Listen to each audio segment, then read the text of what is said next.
লাখাইয়ে পালিয়ে বিয়ে, করাব ইউনিয়নের মীর আবদাল মিয়ার চাঞ্চল্যকর ঘটনা। লাখাই, হবিগঞ্জ, ৬ জুলাই ২০২৫।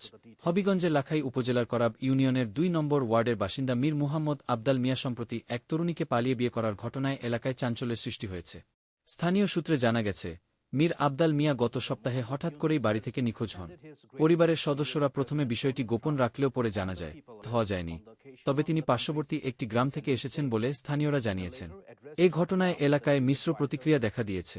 কেউ কেউ বিষয়টিকে ব্যক্তিগত সিদ্ধান্ত হিসেবে দেখলেও অনেকেই সামাজিক ও নৈতিক দিক থেকে বিষয়টি প্রশ্নবিদ্ধ বলে মন্তব্য করছেন।